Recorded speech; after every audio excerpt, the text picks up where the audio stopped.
आज हम सभी बसंत भाग 3 पाठ 18 टोपी का परिचय वाचन करेंगे। परिचय करेंगे और वाचन करेंगे। आइए टोपी पाठ का पाठ परिचय पढ़ते हैं। प्रस्तुत कहानी टोपी एक लोक कथा पर आधारित कहानी है। इस कहानी के द्वारा लेखक सृंजय ने सामाजिक समस्याओं को उजागर किया है।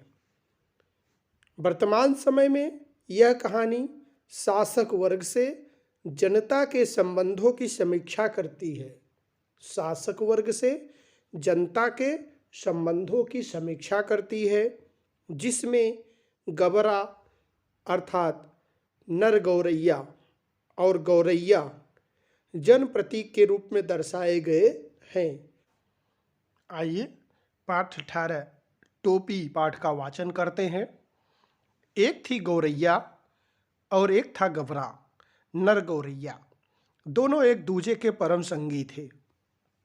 जहाँ जाते जब भी जाते साथ ही जाते, साथ हंसते साथ ही रोते, एक साथ खाते पीते एक साथ सोते, भिनसार होते ही खोते से निकल पड़ते, दाना चुगने और झुटपुटा होते ही खोते में आ घुसते, थकान मिटाते और सारे दिन के देखे सुने में हिस्सेदारी बटाते, अर्थात सारे दिन में आपस में जो कार्य हुए थे, जो भी उनके जीवन में कार्य हुए थे, आपस में उनकी चर्चा करते। इसी तरह एक शाम गौरैया बोली, आदमी को देखते हो कैसे रंग बिरंगे कपड़े पहनते हैं, कितना फबता है उन पर कपड़ा। तो इसी तरह से गबरा बोला, खाक फबता है। गबरा तपाक से बोला, कपड़ा पहन लेने के बाद तो आदमी और बदसूरत लगने लगता है आज लटजीरा चुंग गए हों। गौरैया बोल पड़ी, कपड़े पहन लेने के बाद आदमी की कुदरती खूबसूरती ढक जो जाती है। गबरा बोला, अब तू ही सोच, अभी तो तेरी सुघड़ काया का एक एक कटाव मेरे सामने है, रोए रोए की रंगत मेरी आंखों में चमक रही है। अगर तू मानुष की तरह खुद को सरापा ढक ले तो सरापा सर से पांव तक के वस्त्र सरापा ढक ले तो तेरी सारी खूबसूरती ओझल हो जाएगी कि नहीं। इस तरह गबरा समझाते हुए बोला, कपड़े केवल अच्छा लगने के लिए नहीं, गौरैया बोली, मौसम की मार से बचने के लिए पहनता है आदमी। तू समझती नहीं, गबरा हंस कर बोला, कपड़े पहन पहन कर जाड़ा गर्मी बरसात सहने की उनकी सकत भी जाती रही है, और इस कपड़े में बड़ा लफड़ा भी है। कपड़ा पहनते ही पहनने वालों की औकात पता चल जाती है। कपड़ा पहनते ही पहनने वालों की औकात पता चल जाती है। आदमी आदमी की हैसियत में भेद पैदा हो जाता है। फिर भी आदमी कपड़ा पहनने से बाज नहीं आता। गौरैया बोली, नित नए नए लिबास सिलवाता रहता है, यह निरा पोंगापन है, दिखावा है। गबरा बोला, आदमी तो लिबास से फकत लाज ही नहीं ढकता, हाथ पैर जो चलने फिरने काम करने के वास्ते हैं उन्हें भी दस्ताने और मोजे से ढक लेता है। सिर पर लटे हैं उन्हें भी टोपी से ढक लेता है। अपन तो नंगे ही भले, उनके सिर पर टोपी कितनी अच्छी लगती है। गौरैया बोली, मेरा भी मन टोपी पहनने का करता है। टोपी तू पाएगी कहाँ से? गबरा बोला, टोपी तो आदमियों का राजा पहनता है, जानती है एक टोपी के लिए कितनों का टाट उलट जाता है। जरा सी चूक हुई नहीं कि टोपी उछलते देर नहीं लगती। अपनी टोपी सलामत रहे इसी फिक्र में कितनों को टोपी पहनानी पड़ती है। मेरी मान तो तू इस चक्कर में पड़ ही मत। गबरा था तनिक समझदार, इसलिए सक्की जबकि गौरैया थी जिद्दी और धुन की पक्की। ठान लिया तो ठान लिया, गौरैया ने ठान लिया तो ठान लिया, उसको ही जीवन का लक्ष्य मान लिया। कहा गया है जहां चाह वहीं राह, जहां चाह वहीं राह। मामूल के मुताबिक अगले दिन दोनों घूरे पर चुगने निकले। चुगते चुगते उसे रुई का एक फाहा मिला। मिल गया, मिल गया, मिल गया। गौरैया मारे खुशी के घूरे पर लौटने लगी। अरे क्या मिल गया रे? गवरे ने चिढ़ाकर पूछा। मिल गया, मिल गया, टोपी का जुगाड़ मिल गया। टोपी का जुगाड़ मिल गया? गौरैया ने गबरे के सामने रुई का फाहा धर दिया। तेरे जैसा ही एक बावरा और था, गबरा बोला। रास्ता चलते चलते उसे अचानक एक दिन पड़ा हुआ चाबुक मिल गया। चाबुक था बहुत उम्दा और लचकदार, किसी घुड़सवार के हाथ से छूटकर गिर गया होगा। चाबुक हाथ लगते ही वह बावरा चीखने लगा। चाबुक तो मिल गया, बाकी बचा 3 घोड़ा लगाम जीन। अब ये तीनों तो रास्ते में पड़े मिलने से रहे। सब काम धंधा छोड़ वह बावरा ताउम्र यह रटता रहा, बाकी बचा 3 घोड़ा लगाम जीन। गबरा उसे समझाते हुए बोला, इस रुई के फाहे से लेकर टोपी तक का सफर तुझे कुछ अता पता है?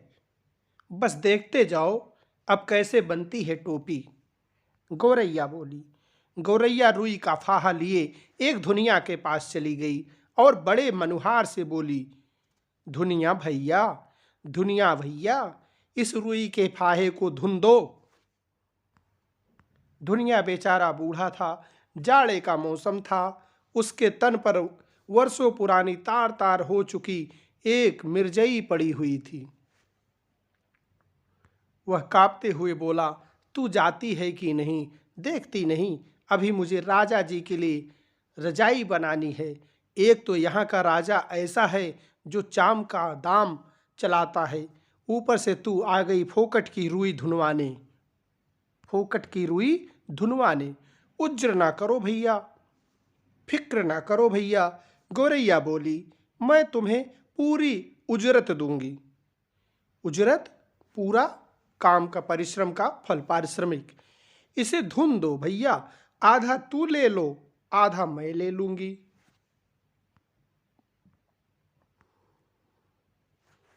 धुनियों को अपनी जिंदगी में आज तक इतनी खरी मजूरी कभी नहीं मिली थी। 16 आने में 8 आने मजूरी तो इसके लिए सपना थी। वह झट तैयार हो गया। घर घर चो उसकी तांती बज उठी। उसने बड़े मन से रुई धुन ली। धुनी लो इसे। उसमें आधा धुनिया ने ले लिया और आधा गौरैया ने। इस तरह से इससे उत्साहित गौरैया एक कोरी के यहाँ गए और कहने लगे, कोरी भैया, इस धुनी हुई रुई से सूत काट दो। कोरी की कमर झुकी हुई थी। उसने बदन पर धज्जी धज्जी हो चुका एक धुस्सा डाल रखा था। वह बड़ी अनिच्छा से बोला, तुम लोग यहाँ से भागते हो कि नहीं? देखते नहीं, अभी मुझे राजा जी के लिए अचकन के लिए सूत काटने हैं। मुझे फुर्सत नहीं है।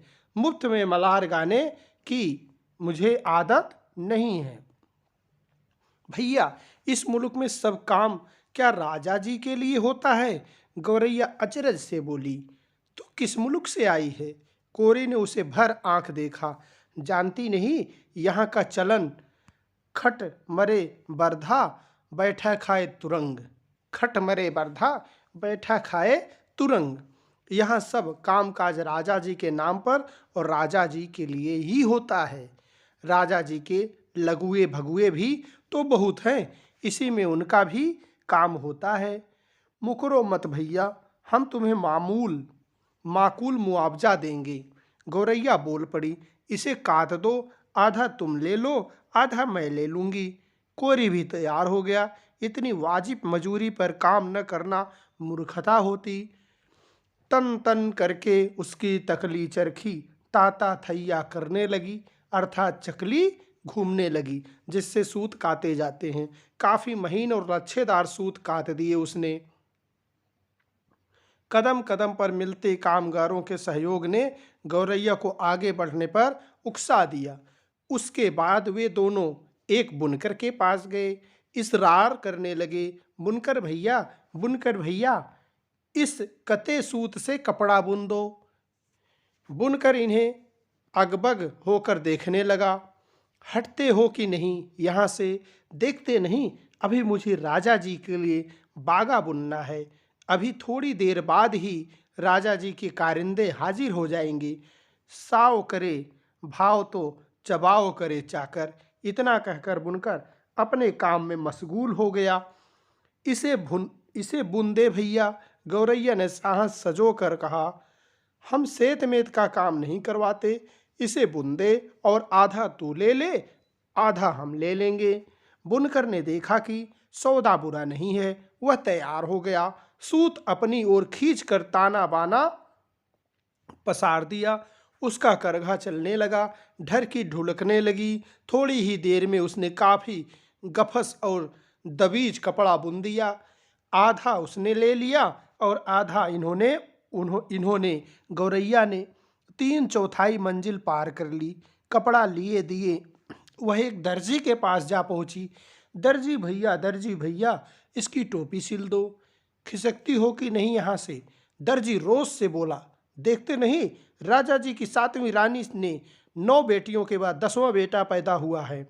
अब उस 10 रतन के लिए मुझे ढेरों झब्बे झिलने हैं, झब्बे सिलने हैं। 10 रतन के लिए मुझे ढेरों झब्बे सिलने हैं। दर्जी ने माथे का पसीना पोंछते हुए ठंडी आह भरी। कुछ देना न लेना, भर माथे पसीना।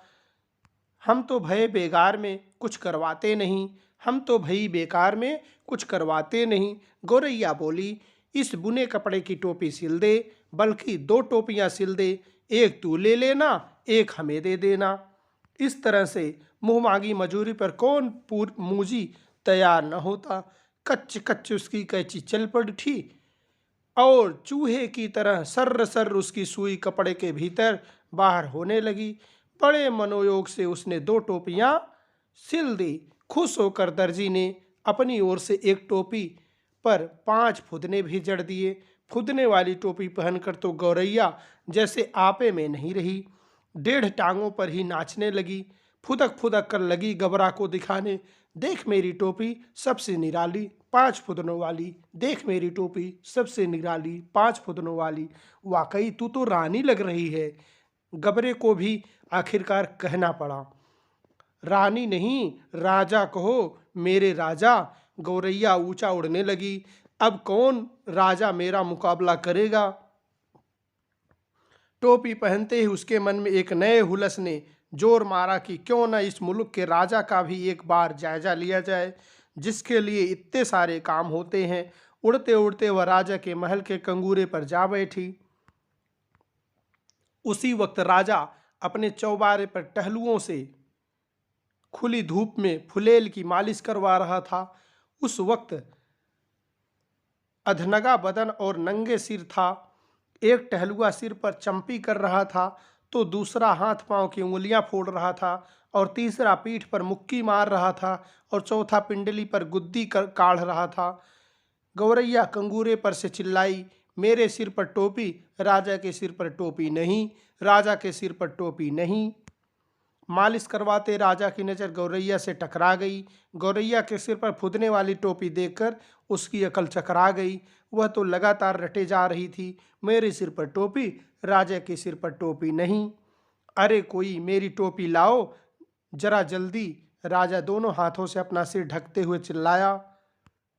टोपी आ गई, राजा ने झट पहन ली। देख रही फुदगुद्दी, मेरी टोपी में 5 फुदने। गौरैया ने अब दूसरा ही राग अलापना शुरू कर दिया। राजा की टोपी में एक भी नहीं, मेरी टोपी में 5 फुदने, राजा की टोपी में फुदने नहीं। राजा को बेहद हेठी महसूस हुई। इस मुल्क के महाबली राजा के सामने एक चिड़िया की यह मजाल। वह बुरी तरह बिगड़ गया। इस फदगुद्दी की गर्दन मसल दो, पखने नोच लो। सिपाहियों देर न करो। क्षमा क्षमा करें महाराज, क्षमा करें महाराज। मंत्री ने हाथ जोड़ कर दिए। मच्छर मारकर हाथ क्यों गंदा करना, अपने आप चली जाएगी। तब राजा सिपाहियों से बोला, यह ऐसे नहीं मानेगी, इसकी टोपी छीन ले आओ, उसे मैं पैरों से ठोकर मारूंगा। एक सिपाही ने गुलेल मारकर गौरैया की टोपी नीचे गिरा दी। दूसरे सिपाही ने झट वह टोपी लपक ली और राजा के सामने पेश कर दी। राजा टोपी को पैरों से मसलने ही जा रहा था कि उसकी खूबसूरती देखकर दंग रह गया। कारीगरी के इस नायाब नमूने को देखकर वह जड़ हो गया। मेरे राज में मेरे सिवा इतनी खूबसूरत टोपी दूसरे के पास कैसे पहुंची, सोचते हुए राजा उसे उलट पुलट कर देखने लगा। इतनी नगीना टोपी इस मुल्क में बनाई किसने? राजा के मन में ख्याल आया, अब तो यह हुनरमंद कारीगर ही खोज होने लगी। राजा चाहे और पता न चले, गिरते पड़ते दर्जी हाजिर हुआ। दुहाई अन्नदाता, दुहाई, इतनी बढ़िया टोपी तुमने कभी हमारे लिए क्यों नहीं बनाई? मेघों की गड़गड़ाहट की मानिंद राजा की आवाज़ निकली। दुहाई अन्नदाता, हमें दुहाई नहीं, वजह बताओ। कपड़ा बहुत उम्दा था सरकार, एकदम गफस और दबीज। ऐसा उम्दा कपड़ा किसने बुना? नाक की मानिंद राजा फूंक मारने लगा। गिरते पड़ते बुनकर हाजिर हुआ। माफ़ी बख्शे सरकार, माफ़ी नहीं, वजह बताओ। सूत बड़ा उम्दा था सरकार, एकदम महीन और लच्छेदार। इतना महीन सूत किसने काता? शेर की मानिंद राजा ने दहाड़ मारी। गिरते पड़ते कोरी हाजिर हुआ। जान बख्शे महाराज, जान नहीं, वजह बताओ। रुई बड़ी बेहतरीन थी सरकार, एकदम बादलों की तरह धुनी हुई। इतनी बेहतरीन रुई किसने धुनी? बिजली की तरह राजा की आवाज़ कड़की। हाँपते छाती पीटते धुनिया हाजिर हुआ। क्षमा महाराज, क्षमा अन्नदाता, क्षमा नहीं, वजह बताओ। राजा गुस्से से कांप रहा था। तुम चारों ने मिलकर इस गौरैया का काम किया, हमारे लिए आज एक ऐसा काम क्यों नहीं किया? आपके लिए भी किया है सरकार, धुनिया ने जमीन पर लेट कर कहा। आगे भी आपके लिए करेंगे सरकार, हमारे लिए अब तक जो काम हुआ है उसमें इतनी नफासत क्यों नहीं थी? अभय दान दे तो बोलूं सरकार, दुनिया बोला चलो दिया। राजा बोले, अब बताओ। महाराज, इस गौरैया ने जो भी काम करवाया उसमें आधा हिस्सा दे देती थी। जिसके पास बहुत कुछ है वह कुछ भी नहीं देता। इसके पास कुछ भी नहीं था फिर भी यह आधा देती थी, इसलिए इसके काम में अपने आप नफासत आती गई सरकार। दुनिया दंडवत वह दंडवत किए जा रहा था। देख ले, देख ले राजा, आँख में उंगली डालकर देख ले, इसके लिए पूरे मोल चुकाए हैं, बेगार की नहीं है यह। गौरैया फिर चिल्लाने लगी, यह राजा तो कंगाल है, निरा कंगाल, इसका धन घट गया लगता है, इसे टोपी तक नहीं जुड़ती, तभी तो इसने मेरी टोपी छीन ली। राजा तो वाकई अकबका गया था। एक तो तमाम कारीगरों ने उसकी मदद की, दूसरे इस टोपी के सामने अपनी टोपी भी कम सूरती, तीसरे खजाने की खुलती पोल। इस पाखी को कैसे पता कि धन घट गया है? तमाम बेगार करवाने, बहुत सख्ती से लगान वसूलने के बावजूद राजा का खजाना खाली ही रहता था।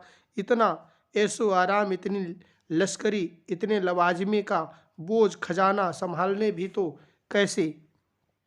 तमाम लोग निकल आए थे। यह अनोखा तमाम देखने मंत्री ने हौले से कहा, यह मुंहफटा तो महाराज को बेपर्दा ही करके दम लेगी। राजा तो खुद घबरा रहा था, झट से बोल पड़ा, इसकी टोपी वापस कर दो। सिपाहियों ने कहना माना, टोपी वापस कंगूरे की और हवा में उछाल दी गई। गौरैया ने फिर से टोपी पहन ली और उड़कर कहने लगी, यह राजा तो डरपोक है, निरा डरपोक, मुझसे डर गया, तभी तो उसने मेरी टोपी लौटा दी। कौन इस मुंह फटके मुंह लगे? क्यों मंत्री जी, कहकर राजा ने अपनी टोपी कसकर पकड़ ली। सृंजय। टोपी पाठ में प्रयुक्त होने वाले कुछ शब्दार्थ इस प्रकार से हैं। भिनसार, प्रातःकाल या सवेरा। खोते, घोंसले।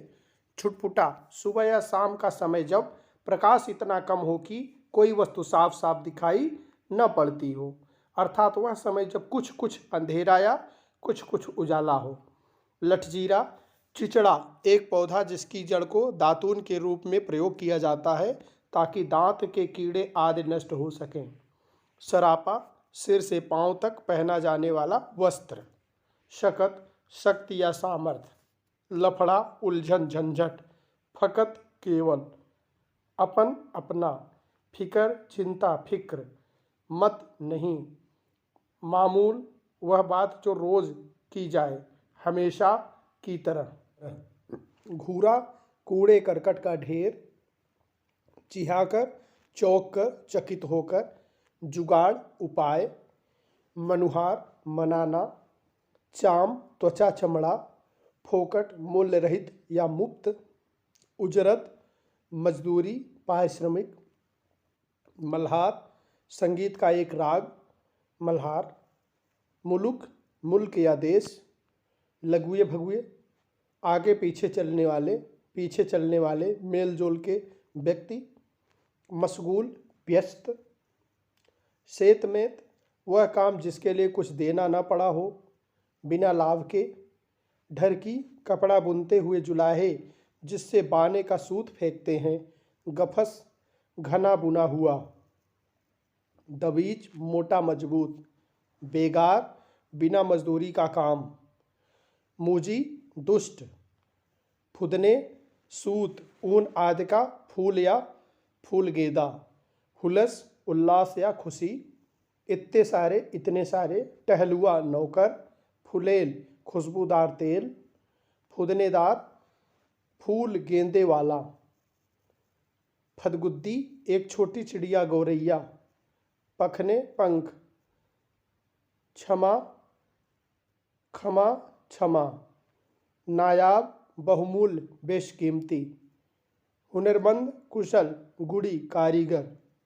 मानिंद जैसा अनुरूप सरीखा।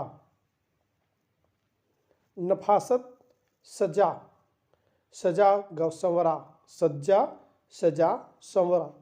जुर्ती जुटना एकत्र होना प्राप्त होना। पाखी पक्षी चिड़िया। लश्करी पलटन सेना। लवाजिमा यात्रा आदि में साथ रहने वाला सामान। नगीना सुंदर। अकबकाना भौचक्का होना। अकबकाना भौचक्का होना।